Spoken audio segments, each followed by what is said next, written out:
Last year मई 2024 ने बजाज ने launch की उनकी सेकंड 400 सीसी मोटरसाइकिल डोमिनार के बाद, और उनकी सबसे बड़ी पल्सर NS 400Z, और उसमें वो सब कुछ था जिसने बजाज के पल्सर ब्रांड को इतना पॉपुलर बनाया। अच्छे लुक्स, दमदार परफॉर्मेंस और सबसे important cheese value for money. और अभी उन्होंने 2025 के लिए उन्होंने छोटे मोटे चेंजेस किए हैं, कस्टमर का फीडबैक लेके उन्होंने चेंजेस किए हैं।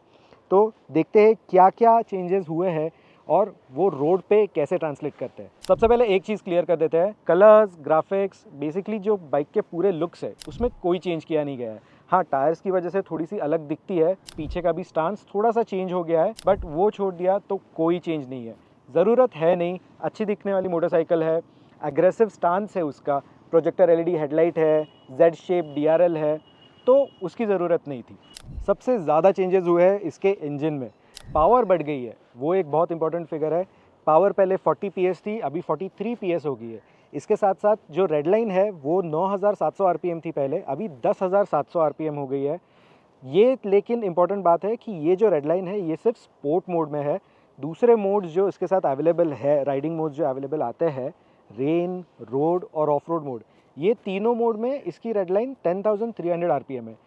फिर भी ये पहले की 9700 RPM से ज़्यादा ही है, तो आपको थोड़ा ज़्यादा परफॉर्मेंस मिल जाएगा।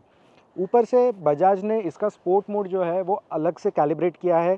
बजाज ने कहा है कि उससे चलाने में थोड़ा सा एग्रेसिव रहेगा, थ्रॉटल रिस्पॉन्स। पावर तो बढ़ गई है लेकिन टॉर्क सेम है, 35 न्यूटन मीटर्स का टॉर्क पहले जितना ही है, बट टॉर्क और पावर दोनों RPM रेंज में थोड़े ऊपर आते हैं, 500 RPM ऊपर आते हैं। वो एक इम्पॉर्टेंट फैक्टर है, पर चलाने में कितना डिफरेंस बनाता है वो देखेंगे हम। जो पावर बढ़ गई है और जो रिकैलिब्रेटेड स्पोर्ट्स मोड है इसका, उसकी वजह से 0 to 60 टाइम जो है वो कम हो गया है। पहले 3.2 सेकेंड्स लगते थे, अभी 2.7 सेकेंड्स लगते हैं। 0 to 100 किलोमीटर्स पर आवर का भी टाइम कम हो गया है, पहले 7.5 सेकेंड्स थे, अभी 6.4 सेकेंड्स है। टॉप स्पीड भी बढ़ गई है, पहले बजाज क्लेम करती थी 150 किलोमीटर्स पर आवर की टॉप स्पीड, अभी वो 157 किलोमीटर्स पर आवर हो गई है। माइलेज बजाज तो क्लेम कर रही है कि सेम 28 किलोमीटर्स पर लीटर का रहेगा, बट वो हम जब एक्सटेंसिवली चलाएंगे, रेंज टेस्ट करेंगे या फिर जब रियल वर्ल्ड में इसको चलाएंगे और ज़्यादा, तभी हम कह सकते हैं कि वो सच है या नहीं। बजाज ने टायर्स भी चेंज कर दिए हैं। बहुत लोगों की कंप्लेंट थी कि जो ये पावर बनाती थी 40 PS, उसके लिए इसके टायर्स थोड़े से इनएडिक्वेट थे, ग्रिप लेवल्स थोड़े कम थे। वो बजाज ने एड्रेस किया है, वो सॉल्व करने के लिए उन्होंने अभी इसमें अपोलो अल्फा H1 टायर्स दिए हैं। W रेटेड टायर्स है, ग्रिप लेवल्स अच्छी होगी, स्पीड रेटिंग अभी इसकी ज़्यादा है, और साइज़ भी बढ़ा दिया है। आगे का साइज़ सेम है, आगे का 110 सेक्शन है वो सेम है, बट पीछे अभी जो है पहले 140 सेक्शन आता था, अभी उन्होंने 150 सेक्शन किया है। प्रोफाइल में भी थोड़ा सा फ़र्क पड़ा है, पहले 140/70 था, अभी 150/60 है। सो जो कॉन्टैक्ट पैच है वो पहले से थोड़ा और ज़्यादा रहेगा। इसकी वजह से ग्रिप लेवल्स, ब्रेकिंग और ओवरऑल हैंडलिंग में तो डेफिनेटली फ़र्क पड़ेगा। जो टायर्स है उसकी वजह से तो ब्रेकिंग परफॉर्मेंस इंप्रूव होगा ही, साथ ही साथ बजाज ने ब्रेक्स भी अपग्रेड किए हैं। पहले इसमें ऑर्गेनिक ब्रेक पैड्स आते थे, अभी उन्होंने सेंटर ब्रेक पैड्स दिए हैं, आगे के ब्रेक में ही है सिर्फ, बट इससे ब्रेकिंग परफॉर्मेंस, फील में डेफिनेटली फ़र्क पड़ेगा। इसके साथ साथ बजाज ने कस्टमर्स की सुन ली है, उनको एक ऐसा फीचर दिया है जो यूजुअली एक सेगमेंट ऊपर की बाइक्स में आता है, या फिर वो बाइक्स जिनकी प्राइस बहुत ज़्यादा है, जैसे कि Duke 390 by directional quick shifter. लेकिन ये नॉर्मल क्विक शिफ्टर जैसा नहीं है, बाई डायरेक्शनल है, बट बजाज को प्राइस कम रखनी थी, थोड़ा सा कॉम्प्रोमाइज़ करना पड़ा।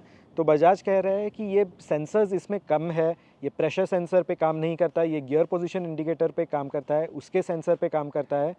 थोड़ा एक्यूरेट रहेगा या नहीं वो चलाने पे हम देखेंगे, बट ये प्राइस में ये फीचर मिलना बहुत अच्छी चीज़ है। बजाज का जो पल्सर का वैल्यू फॉर मनी प्रोपोजिशन जो है वो रखने के लिए उन्होंने ये फीचर देके बहुत ही अच्छी चीज़ कर दी है।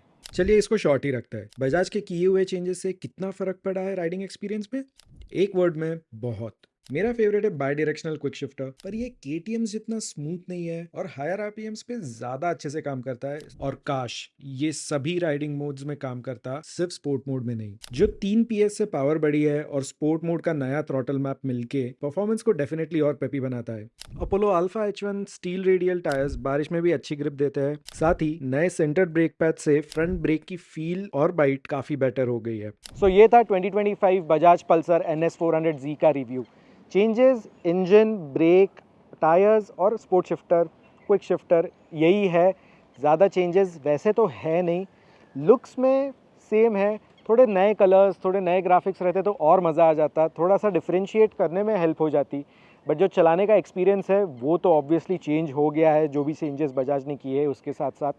प्राइस में डिफरेंस बहुत कम है। जो फीचर्स बजाज ने ऐड किए हैं उसके हिसाब से 7,300 का प्राइस डिफरेंस ज़्यादा नहीं है। पहले 1,85,000 एक्स शोरूम थी, अभी 1,92,300 एक्स शोरूम है। ये एक्स शोरूम प्राइसेस है, ऑन रोड में थोड़ा डिफरेंस आएगा, बट फिर भी जो फीचर एडिशंस बजाज ने किए हैं उसके हिसाब से परफेक्ट है। आपको कैसी लगी 2025 बजाज पल्सर NS 400Z? बताओ नीचे कमेंट सेक्शन में।